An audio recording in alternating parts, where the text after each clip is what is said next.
In a world filled with surprises, life's paths can shift without warning. Sometimes, choices made in a moment can ripple through our lives, touching others in ways we could never anticipate. For many, these unforeseen outcomes shape their futures. 5 years ago, a seemingly trivial decision set off a chain of events. Opting to take a shortcut through the countryside rather than sticking to the usual route became a detour that would alter one man's life completely. He couldn't have known that this decision would unravel the familiar surface of his world, revealing hidden truths beneath. It all began 5 years ago with an unexpected encounter. I stumbled across a village we called Circumstances, a place with no official recognition, but home to 349 residents. Luck was on my side. I had just finished unloading a trailer of medical supplies in Texas, supplies that needed sterilization before hitting the shelves. After verifying that everything was clean, the dispatcher gave me a new assignment, allowing me to head home 2 days earlier than expected. With my hazardous materials handling license, I was one of the few qualified for the task. The pickup location was only half an hour away, so I filled up my tank and hit the road. Once the load was secured, I set off again, the drop-off point just an hour from home. While driving, I confirmed the shipment was complete and noticed I had been paid double for this delivery. Instead of following the usual route, I decided to cut across the country, saving both time and distance. Now, I was less than 2 hours from home, running 5 or 6 hours ahead of schedule. I stopped at a crossroads between two rural roads when I noticed a handwritten sign for sale before county takes. An arrow pointed to the right, so I followed it. A few more signs guided me to a farm owned by an elderly couple, likely in their late 70s. They were struggling with rising costs and overdue taxes, though they weren't ready to sell their beloved farm and move to town. To hold onto their home, they decided to sell a portion of their land. I called my father, who used our family trust to purchase the farm at market value. We allowed the couple to rent their home long-term at a low rate, which delighted them. They even told us, "If you ever need a favor, let us know." I asked my father to divide 10 acres from the original 200-acre farm at the crossroads. It seemed like the perfect location for a store and gas station, given that the nearest town was an hour away. I suggested that my father buy up the surrounding land at the intersection at a low price, and he did, giving us ownership of 10 acres at each corner. During a search for water, my father discovered an underground river capable of supplying water to 50,000 people. He decided to tap into it for our new commercial venture. Just as I was arriving home to make plans, the dispatcher called with another job offer, which I accepted. I ended up arriving home at my usual time. 6 months later, I dropped off a load at 5 a.m. on a Wednesday, 12 hours before my workday officially began. After parking my truck and trailer at the company yard, I took the keys to my freshly painted old Ford to the dispatch office, knowing I might face a fine for violating driving hour regulations. After 16 days on the road, I was eager to return home. The driver replacing me was given 2 extra days off, and the truck was scheduled for inspection, ready for the next driver by 9. I let my wife, Marcy, know I'd be home for dinner. She had taken the kids and was excited to see me. Recently, I had pulled the engine from my old Ford truck. It had died, and spent my free time restoring the frame and body since the interior was still in decent shape. Before my last 2 runs, I had paid a local shop to repaint all the metal parts. Once the shop finished, they called Jameson's Auto to pick it up. Jameson's installed the new engine, checked everything, and left the keys with the dispatcher, knowing I'd retrieve them when I got back. After the paint job, the old truck looked brand new. What had been a red truck was now entirely black, with chrome bumpers and Ford painted in white on the back door, just like the original. I could even get collector plates if I wanted. Arriving home 10 hours earlier than expected, I thought it would be a pleasant surprise for my wife since she didn't start work until 9. I started the car and headed home. After over 2 weeks on the road, I couldn't wait to see my wife and our 2 daughters. It was around 8 a.m. when I turned down our street, only to spot a car in the driveway that I didn't recognize. Immediately I knew whose car it was, the pride and joy of the youngest son of our transportation company's owner. When I was on the road, he was off, as we shared the same cab. In many ways, we couldn't have been more different. Most truckers considered him a brash, loudmouth troublemaker. I pulled over and watched, needing to understand why he was parked in front of my house and why my wife's car wasn't there. My heart shattered when I saw my wife, Marcy, and Jack with our 2 kids, all stepping out of the house. In Jack's right hand was the familiar bag that we drivers always carried, packed with essentials for the road. The girls had missed their school bus, so they were getting a ride. I discreetly recorded the scene with my phone, capturing Marcy and Jack sharing a warm hug behind the kids before loading them into the car. It was clear that whatever was happening had been going on for some time. Neither of them seemed to care about being seen together. They looked like a picture-perfect family. They drove past without noticing me. My wife no longer recognized my newly restored truck, and since I wasn't coming home, she didn't think to look for me. I watched them in the rearview mirror as they turned the corner. Then, I drove up to our 3-bedroom house to see what else I could uncover. The kids' rooms were just as they had always been, and so was our bedroom. My wife's clothes were where they belonged, and mine were, too. Even the bed was neatly made, which seemed odd, considering the kids had missed their bus. Nothing appeared out of place. If they had spent the night together, there was no obvious evidence to prove it. Yet I couldn't shake the certainty that if there wasn't something between them, Jack had no reason to be there. I searched the house twice, but my gut insisted that I keep looking. There was nothing out of the ordinary upstairs or in the basement, and the dishwasher was filled with dirty dishes. But then I noticed a light shining from under the door to the unfinished 3rd floor, which made me chuckle it should not have been on. We had hung old curtains there and kept them closed, using the space as a makeshift attic. I hadn't been up there in years, and I assumed Marcy had just forgotten to turn off the light. My curiosity got the better of me, and I needed to understand why that light was on. As I climbed the stairs and opened the door, I was stunned to find the entire floor fully renovated. The light came from a curtain left partially open, something that had always been closed when I was around. The strange part was that Marcy and I could never agree on how to use this space, so we hadn't even started any renovations. Now I understood why. Who had finished this room, and who was using it? It had its own bedroom, larger than ours downstairs, with expansive walk-in closets, a master bathroom, and a sitting area complete with a TV and DVD player. On a small table sat movies titles my wife would never watch or allow me to watch. I turned on the TV and pressed play on the DVD remote, and to my shock, a video of my wife with another man began playing. Across the room, on the coffee table, was a handmade card that read, "We love you, Uncle Jake," signed by my 2 daughters. My worst fear had come true. Not only was he her lover, but he was trying to take my family from me. The bed was unmade, and there were new dolls on the floor, suggesting that she had hurried out that morning. As I searched the closets, I found clothes clearly his, as they were far too large for me. On the other side were Marcy's outfits, including some evening gowns she had never worn for me. There was no doubt left in my mind Marcy and Jack were having an affair, and I realized there was a side of her I had never seen before. It was obvious that I had always been her second choice. I wondered what my children knew about all this. I used my phone to record everything I discovered. I even took a photo of myself wearing one of Jack's shirts to show how oversized it was on me. Then I spotted a framed photo of him with his parents and documented every detail I could. I paused and saved the recording, then rewound the DVD and captured a clear frame of Jack, my boss's son. That became the second crucial piece of evidence I saved. I knew I had gathered enough proof. I called my father. "How soon can we open the new store?" I asked. He replied, "We're already building it, including a 2nd-floor apartment with 2 bedrooms. I'm looking for a regional manager to oversee things. The franchise is helping us, which is a big plus. We'll need another month and a half to finish construction, plus a month to get everything running." "Why do you ask?" I explained the situation briefly and added, "I'll be living in the apartment and managing the store. I also need a good civil and divorce lawyer." I promised to share more details later and ended the call. Then I called the farmer we'd purchased the land from to ask if I could rent a room until the apartment was ready. He chuckled and said, "Your money's no good here. You and your family helped us when we needed it most. Stay as long as you need." Next, I drove to the transportation center and went straight to my boss's office. As soon as I stepped in, I announced, "I'm resigning, effective immediately."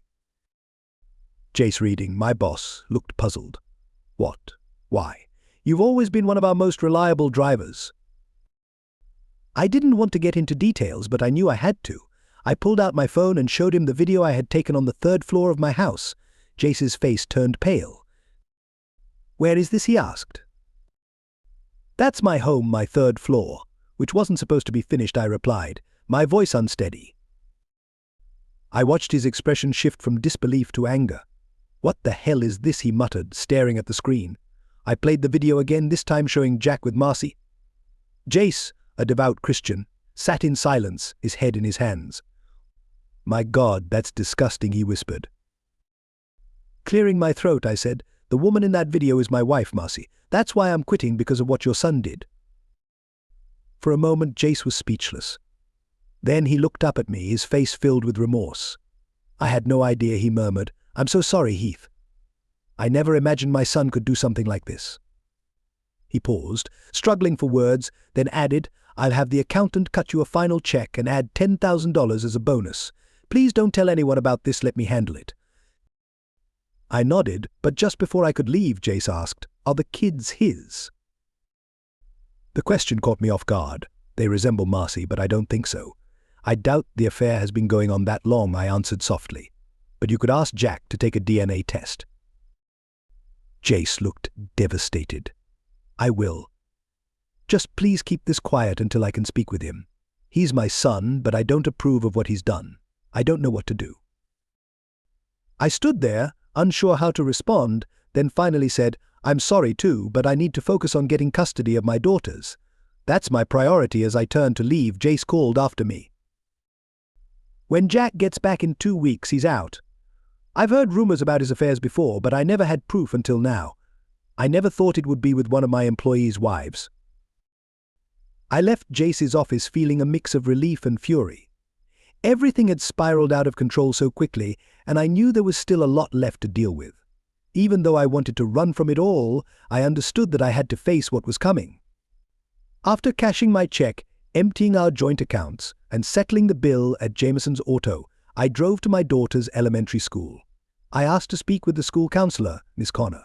Once I explained the situation, she agreed to bring my daughters out of class so we could talk.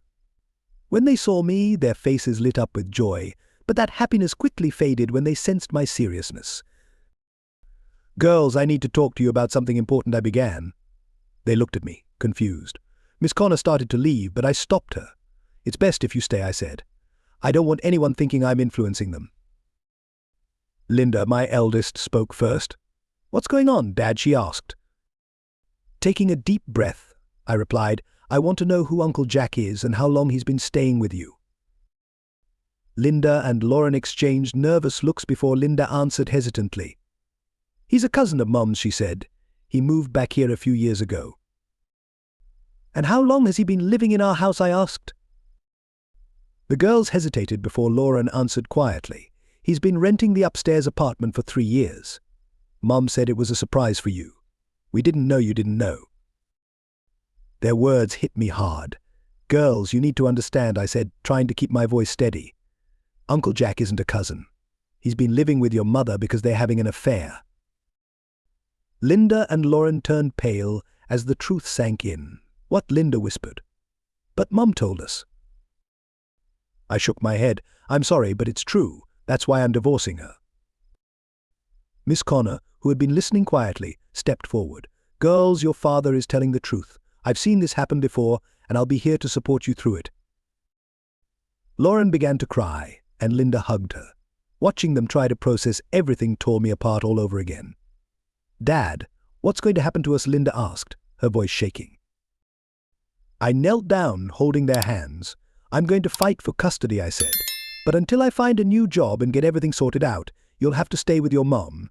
I'm sorry, but that's how it has to be for now. They nodded, tears streaming down their faces. I kissed them both on their foreheads and watched them return to class. Miss Connor gave me her contact information, saying, have your lawyer call me. I'll testify about what happened today. I thanked her and left the school, overwhelmed by a mix of grief and rage. This wasn't the life I had envisioned, but there was no turning back now. On my way home, I stopped at a flower shop and requested a bouquet of dead flowers. The florist gave me a puzzled look, so I explained it was meant as a gag gift. She laughed and pulled some wilted stems from the trash. Will these do? She asked. I smiled. Perfect. After she wrapped the flowers, I headed back to the house. I placed the bouquet on the bed along with the card from my daughters that read, "We love you, Uncle Jake," and a baby doll I had cut up using Marcy's sewing scissors. Then I loaded my tools onto the truck bed, covering them with a tarp. The tools were worth a small fortune. I tossed the suitcases into the truck and secured everything tightly. Just as I was finishing up, my neighbor, John Zith, walked over.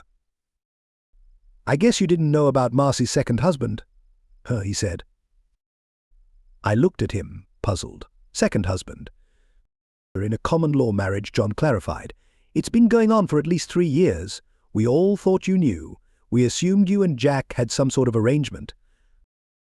My blood ran cold. "No, I didn't know," I replied quietly. "I just found out today." We talked for a while longer, and John suggested moving my truck to his garage so he could keep an eye on the house.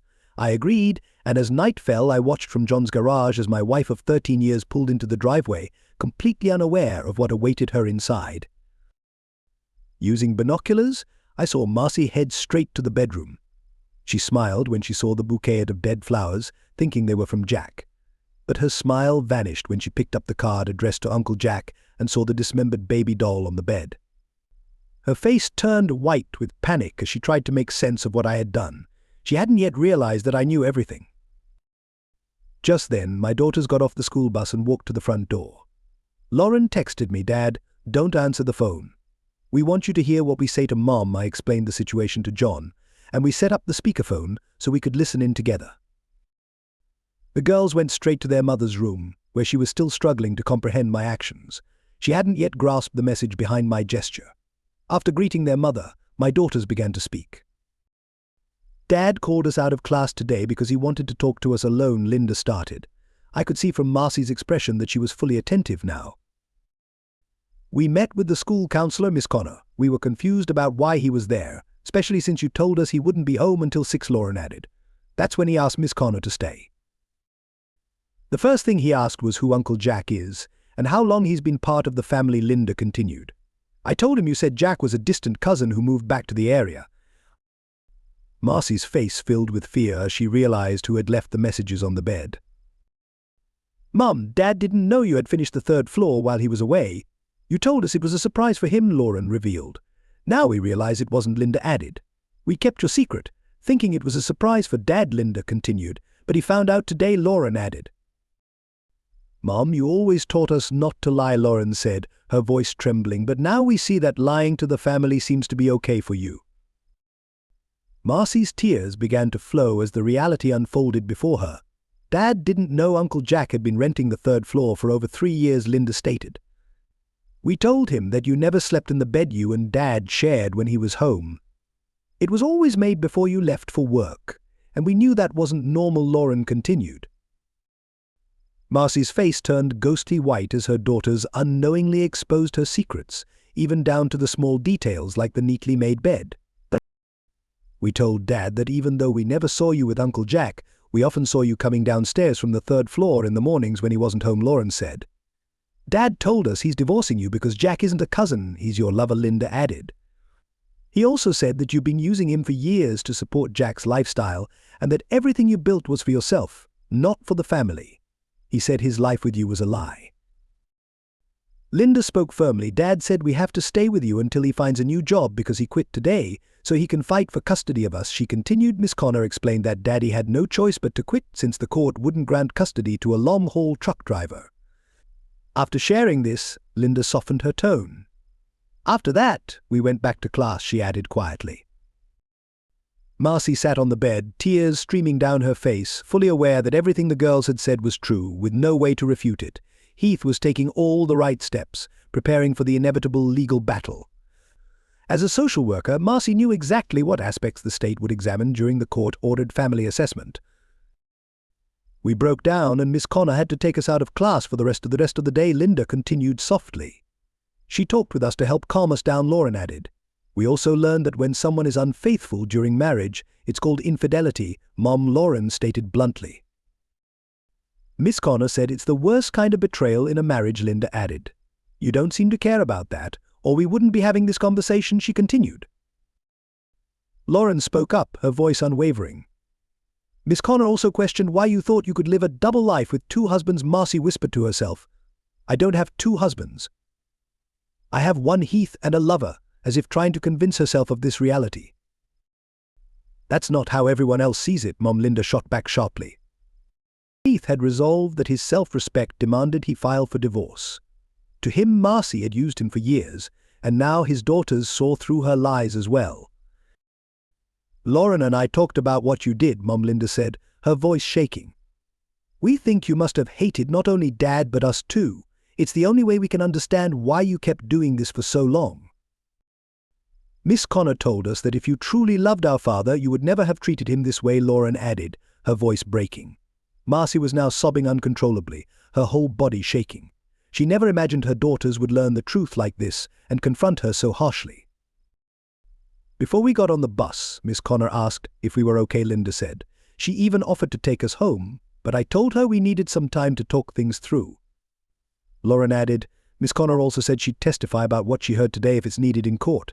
She's seen too many families torn apart by lies. We whispered a lot to each other on the bus ride home, Linda continued. And we made some decisions. Marcy buried her face in her hands, unable to stop her tears.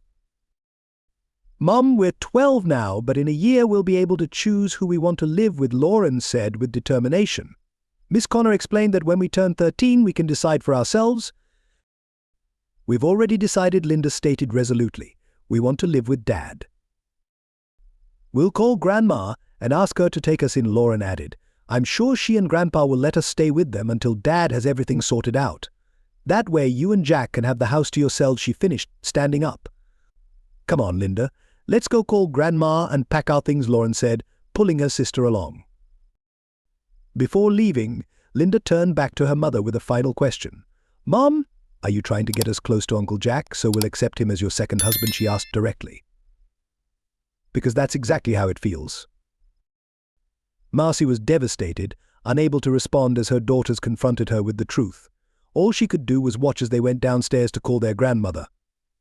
Her daughters had inherited their father's clarity, recognizing the situation for what it truly was, making their decisions without hesitation. I sent Marcy a text. What you found on the bed was my doing. Let your common-law husband know I'll be suing him for joint custody of you and the kids. Through the binoculars, I saw the realization dawn on her that if I brought her lies and hidden life to court, she'd lose any claim to our daughters. Marcy understood that she was defeated, with no chance for a happy ending. John and I timed our plan perfectly. Less than 5 minutes later, my in-laws arrived. John opened the front door so we could hear the conversation. Their voices were so loud they practically echoed through the house. My mother-in-law berated Marcy as she escorted the girls out of the house, but it was my father-in-law who delivered the harshest truth. Since you've driven Heath away, once things settle with Jack, you'll be searching for another long-haul driver to replace him, my father-in-law said angrily. Jack has already shown he doesn't value you, letting you split your affections. Your behavior shows that one man will never be enough for you. John and I could see how devastated Marcy was by her father's words. She was sobbing so hard she couldn't speak. We'll contact Child Services tomorrow to figure out the next steps, Marcy's mother said. Our granddaughters called us and explained why they want to leave. I'm proud of them. Clearly someone taught them right, and unfortunately, it wasn't you. John closed the door, grabbed a couple of beers, and we sat down in his kitchen. Your daughters see the truth, Heath. You should be proud, John said. To be honest, when the construction crew was working, Marcy told us you were renting out the 3rd floor for extra income. I never questioned it since you didn't need the money. I remodeled the house from the 1st floor up, I replied. She's been lying to all of us from the start. This was all planned by her and Jack. So where did the money come from, John asked. We haven't seen any rent. My guess is that Jack used his trust fund to cover it, I said. I took out my phone and sent another message to Marcy. John, let me know when you find Marcy. I have something to say, and I want to see her reaction. A few minutes later, John reported back, she's in the bedroom and she's calmed down. I sent the message, keeping it brief. Hey, just a heads up, Jace reading wants to know if Linda and Lauren are mine or Jack's. He's planning to sue for answers. Oh my God, she's lost it, John said, watching through the window. She just threw her phone at the wall and collapsed onto the bed, crying hysterically. John returned to the kitchen with a knowing grin. What did you say to her? I just mentioned that Jace and I need to know if Linda and Lauren are Jack's or mine, I replied. Jace told me there had been rumors for years that his son was involved with a married woman. I asked the question that everyone wanted answered, and John's face went pale. He knew Jace's reputation well. Jace wouldn't hesitate to take the matter to the Supreme Court if it meant uncovering the truth. After half an hour, I asked John to check on Marcy again. This time, she was sitting on the living room couch. I sent her a 5-minute clip from the footage of her with Jack, taken directly from the TV. It showed everything, ending with a clear shot of Jack's face. The message read, "Who filmed this?" I added that I had the CD now and might learn more after watching it. John checked in on her again and reported, "Marcy's in bad shape. I don't know what you sent her, but she's thrown up all over the living room carpet."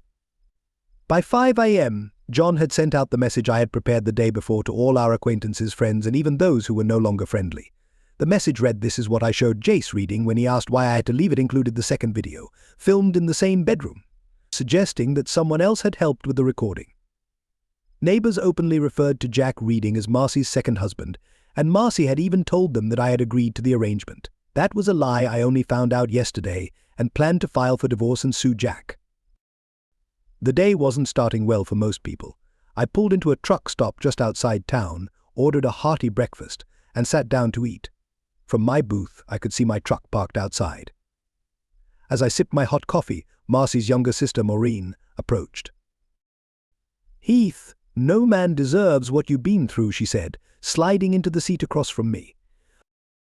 "Mom and Dad filled me in last night. The girls told them everything when they got home, and we were all stunned," Maureen explained. "Just so you know, if you change your phone number, let us know so we don't accidentally give it to Marcy." "The number will stay the same," Maureen, I replied. I had already planned to quit my job in a few months to be home more for my girls as they started their teenage years. Maureen shook her head. "What was my sister thinking?" She burst out. "There's no way you would have ever agreed to Marcy having a second husband." "We may never know," I responded. "Maybe it started as a friendship and crossed the line. From what I gather, it's been going on longer than the 3 years we've heard about." "What do you mean?" she asked, curious. "When I told Jace reading why I was leaving, he mentioned hearing rumors for years that his son was involved with a married woman. He even asked if Linda and Lauren were Jack's." "Oh God, who else knows?" she asked, her face showing concern. I pulled up Marcy's text messages on my phone and showed her what I had sent the previous night and again that morning. After reading them, Maureen wiped away tears, realizing the situation was worse than she had imagined. "Based on that video, there might have been a third person involved in their relationship," I said. "By the end of the day, everyone will know. Jace will likely make this public in his search for the truth. The kids might turn out to be mine, Jack's, or even neither of ours." I paused, reflecting. And now I wonder if the person who filmed the video was a man or a woman. Maureen noticed the tears welling in my eyes and reached across the table to take my hand. We sat in silence until the waitress came to take our order, and I eventually let go to eat. Heath and Marcy had married at 19. Maureen had been the youngest bridesmaid, and even then she had feelings for Heath. To her, Heath had always been admirable, and those feelings had never faded. Heath worked tirelessly as a long-haul trucker to support Marcy while she pursued her degree. When she graduated, she had job offers in many places but chose one in her hometown. Maureen now realized it was because of Jack, Marcy's first love, the one their parents had never approved of. Maureen watched Heath closely, sensing that he was still processing everything. Even amid the turmoil, Heath remained dedicated to his family when he was home, which she had always respected. He had a way of turning challenges into manageable tasks, and it was easy for her to develop feelings for him. Every man she met after that never quite measured up to the standard Heath had set. Her parents encouraged her to settle down, but she could never tell them that she had always loved Heath. He had always been loyal, never once looking at another woman. Now Maureen was determined to find a way to keep him in her life, hoping that one day he would see that he had married the wrong sister. "Heath, have you figured out where you're going to live?" Maureen asked, breaking the silence. "Linda and Lauren asked Mom and Dad to take them in," Maureen continued. "They're hurt and angry, but they're proud of me. The girls told our parents that they'll tell the court they want to live with you. Mum and Dad have explained that you're doing the right thing for the long term. I can bring them to visit you on weekends if you'd like. I pulled up my notes and handed her the address of the farm. My father and I are building a store and bar next to the place. I'll be staying with the tenant on the farm we own until the apartment is ready. I'll check with them, but we're also building a 2-bedroom apartment for me to live in. Why there, she asked. Curious. We have 10 acres on either side of the intersection, I explained. Once developed, we plan to divide it into 3/4-acre lots. There's no competition nearby, so the store should draw people in. How did you find it, she asked. I was driving cross-country to save time, I said. Traffic was bad, and I noticed a 4-way stop, so I followed it. The area has enough traffic to support a business. After we finished eating, I picked up the bill. Maureen leaned over and kissed me on the cheek like she always did, making me smile. Remember, Heath, Maureen said, a lot of us have always valued you for who you are. Later, while driving, I called my father and told him everything. He promised to find me a top-notch divorce lawyer. I tracked the 75-mile drive and reached the construction site just after 8:30. I couldn't help but smile, seeing my dad's ambitious project taking shape: 8 gas pumps for cars and small trucks and 2 for larger vehicles. The foundation work was already underway, with pits dug and blocks for the leak system in place, as well as the concrete for the steel supports. I walked into the trailer and saw the construction progress. It looked like the other projects, except for the 24-unit apartment above a sign that my dad saw the area's potential. A couple of hours later, I headed to the farm, where Bill Robinson greeted me. He admired my restored Ford truck, reminiscing about the days when cars were all about weight and solid metal. Betty is serving lunch, and she insisted you join, he said. His wife Betty prepared a hearty farmer's lunch, and she seemed delighted at my appetite. While helping clean up, she noticed I wasn't wearing my wedding ring. By the time we finished, she had coffee ready, and I spent the next 2 hours recounting the events of the past days. Bill offered that my daughters and their aunt would be welcome to stay at the farm, saying it'd be nice to have young folks around again later. I messaged Maureen, telling her she could visit every Friday night, to which she replied, "It's a date." On Thursday afternoon, I reviewed a video on my laptop, but there were no clear faces. Using my phone, I sent everything, including Miss Connor's contact information, to my dad. I asked him to have Jack served with papers and suggested Marcy be served at the social services office. Out of spite, I even sent Marcy a video from the disc, adding a comment, "The other women did better in the video, nothing special here." Maureen, who was a tax major, found it amusing as the girls messaged me every 10 to 15 minutes during their 75-mile drive to the site.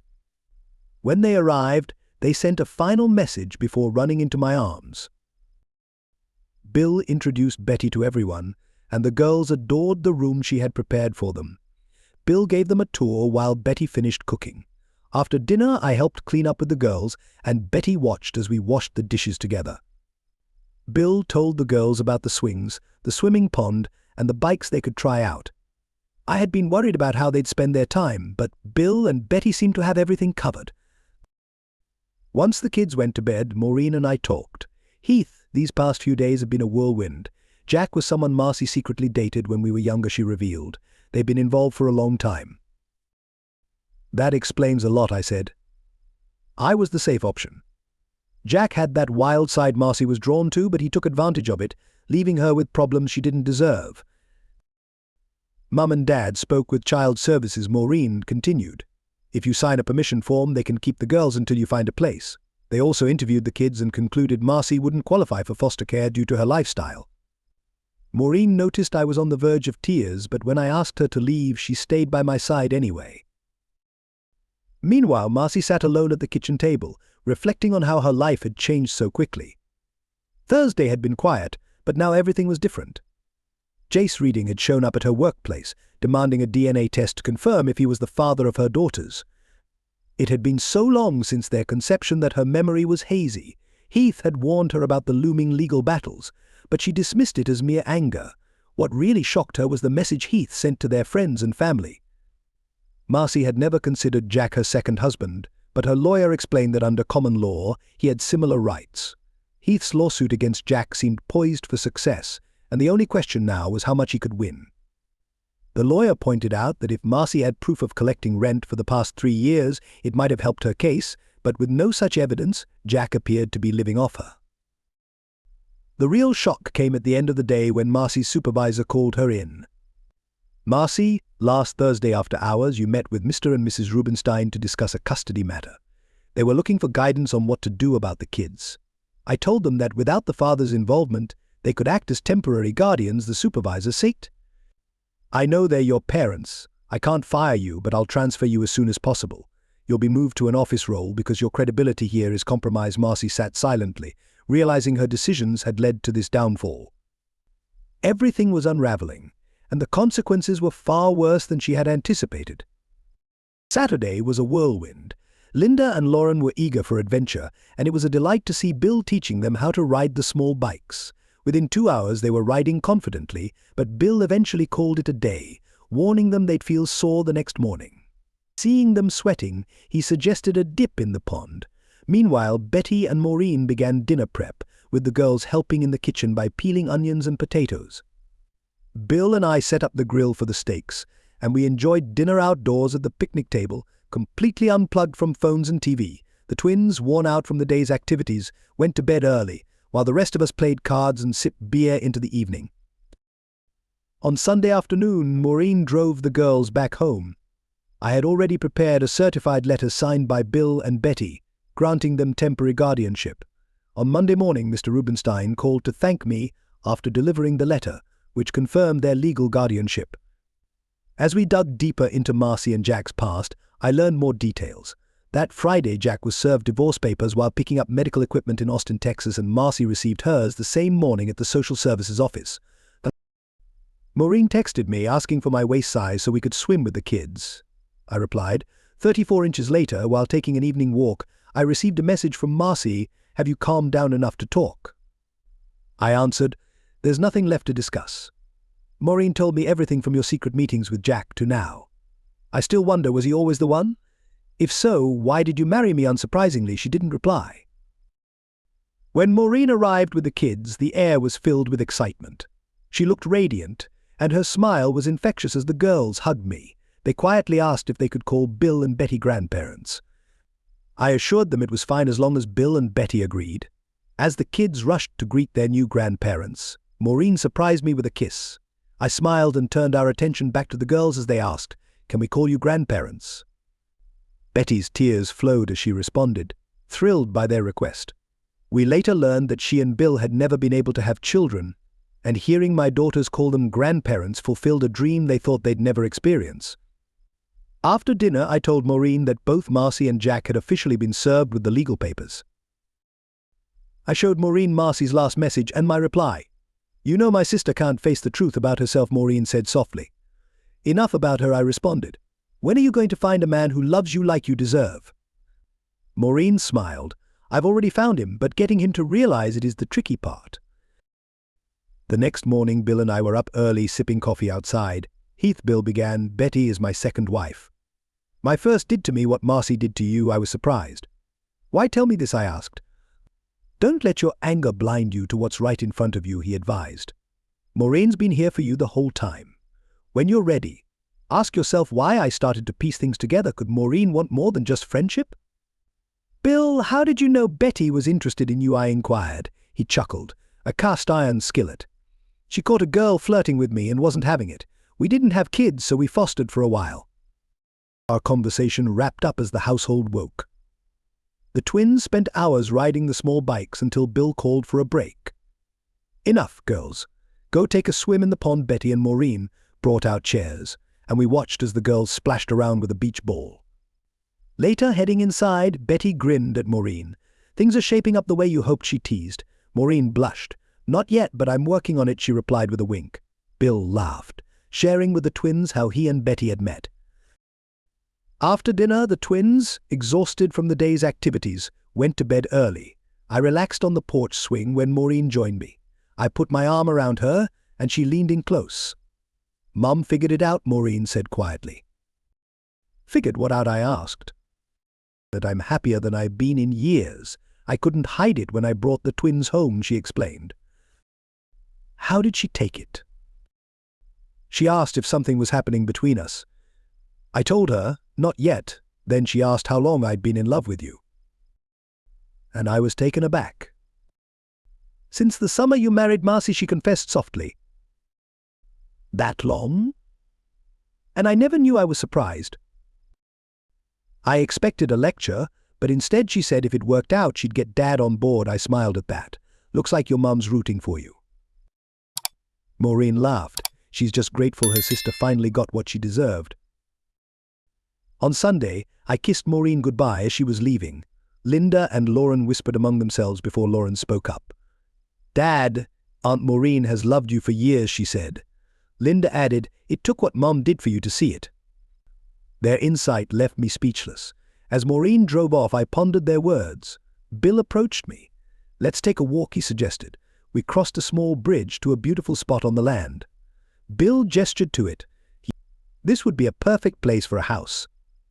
Linda and Lauren could come over whenever they want, maybe even have horses to ride. I raised an eyebrow.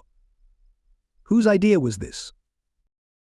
Betty's, and Maureen's. Bill chuckled. They'll bring it up to you next week.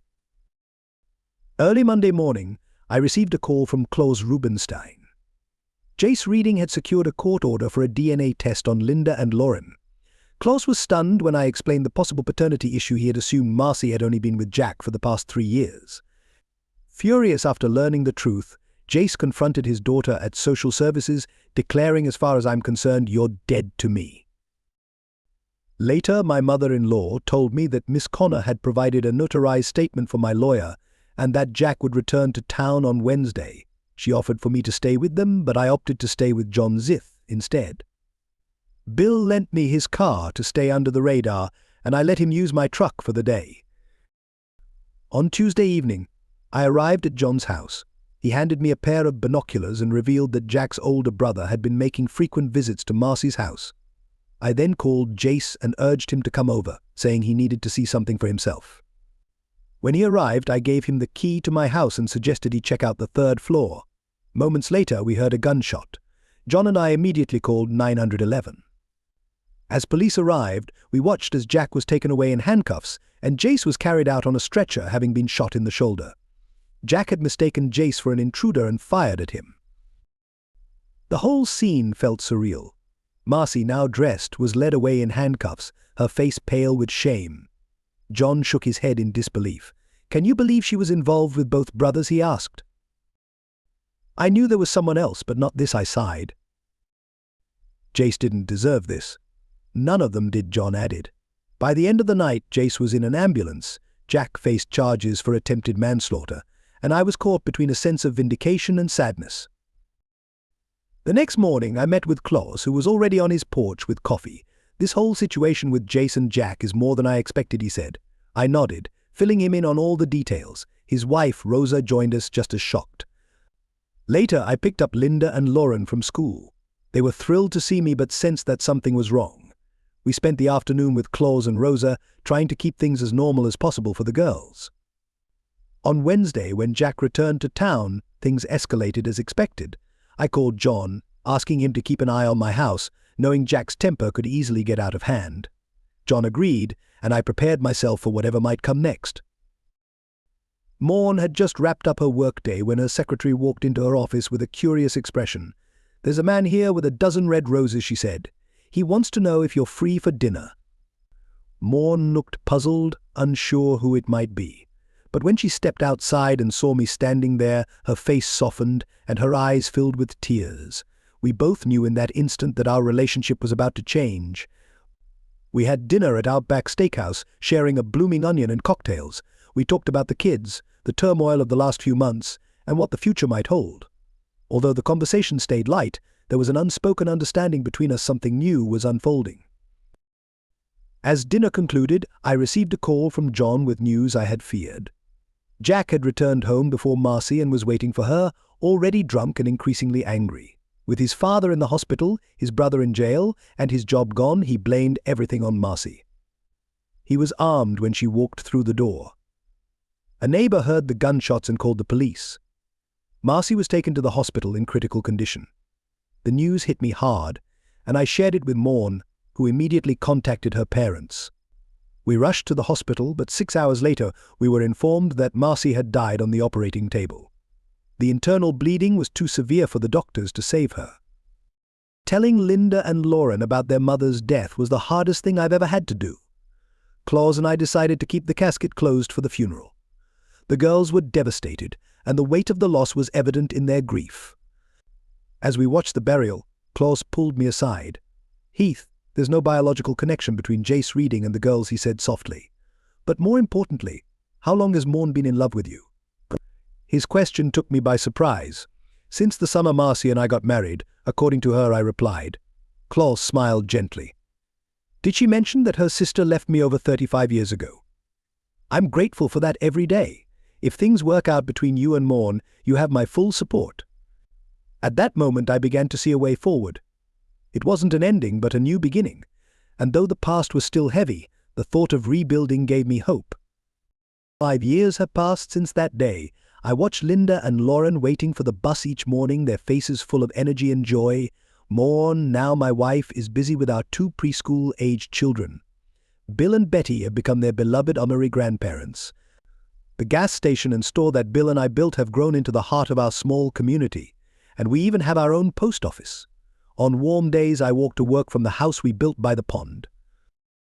Jace Reading and his wife often visit. His older son's ex-wife now lives in the village with their kids, becoming part of our extended family. Jack was sentenced to 10 to 25 years for involuntary manslaughter, while Jace's sentence was eventually reduced to a misdemeanor. The pain of the past still lingers, but life has continued to move forward.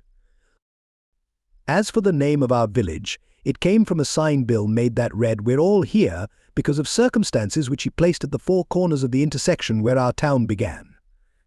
The name stuck, and that's how our little village was born, emerging from the wreckage of the past, yet filled with hope for the future.